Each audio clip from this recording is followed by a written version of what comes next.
Everyone, this is Prasant. I'm here telling about you one of IPO coming is Dooth Transmission. The date from 10th of August to 12 August. This is इसमें हम सब कुछ check करेंगे GMP पे ही और चीज़ें नहीं final होगी कि जीएमपी इतना है तो हमें इसमें अप्लाई करना चाहिए।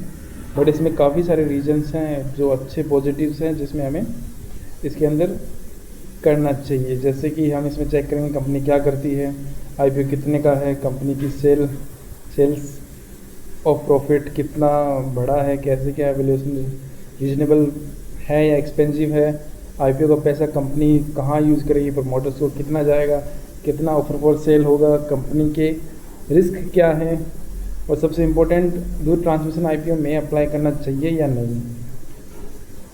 जैसे कि दूध ट्रांसमिशन एक ऑटोमेटिव कंपनी है।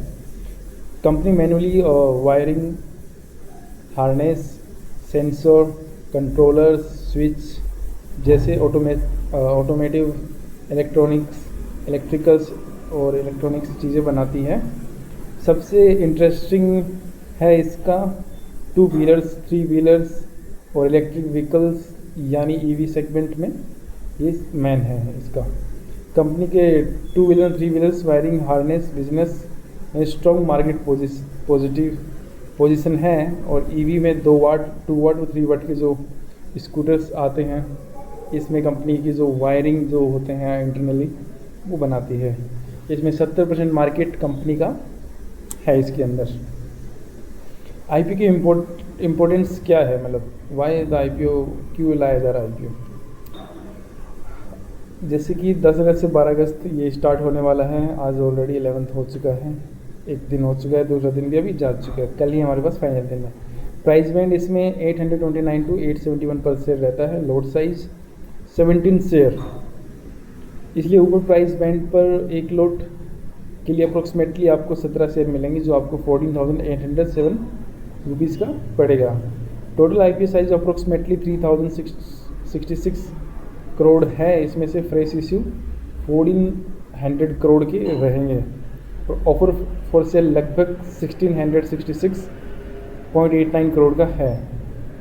यहाँ एक बहुत इंपॉर्टेंट पॉइंट है, आईपीओ का पूरा जो 3,067 करोड़ का जो पैसा है वो बिजनेस में नहीं जा रहा है।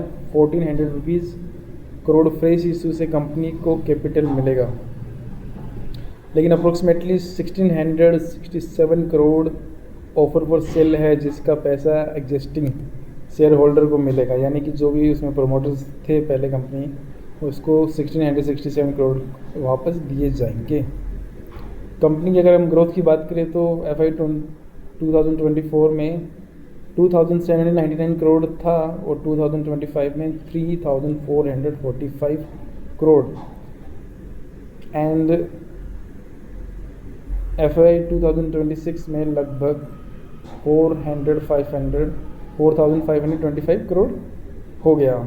मतलब FY 24 से 26 के बीच में रिवेन्यू में अप्रोक्सीमेटली 63% की ग्रोथ अप्रोफली दिखाई गई है। FY 46 पेट अप्रोक्सीमेटली 299 करोड़, तो इसमें एंड FY 2025 में 354 करोड़ है और FY 2026 में लगभग 397 करोड़ रहा।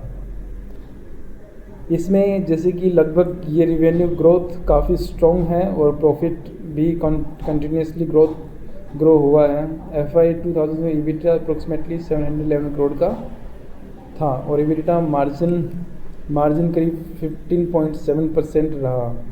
तो फाइनेंशियली ग्रोथ आईपीओ की एक स्ट्रॉन्ग पॉजिटिव पॉइंट है जो बनता है, एक्चुअली में सही भी है। कंटिन्यूसली कंपनी ग्रोथ भी कर रही है इसके अंदर और इसमें आगे बढ़।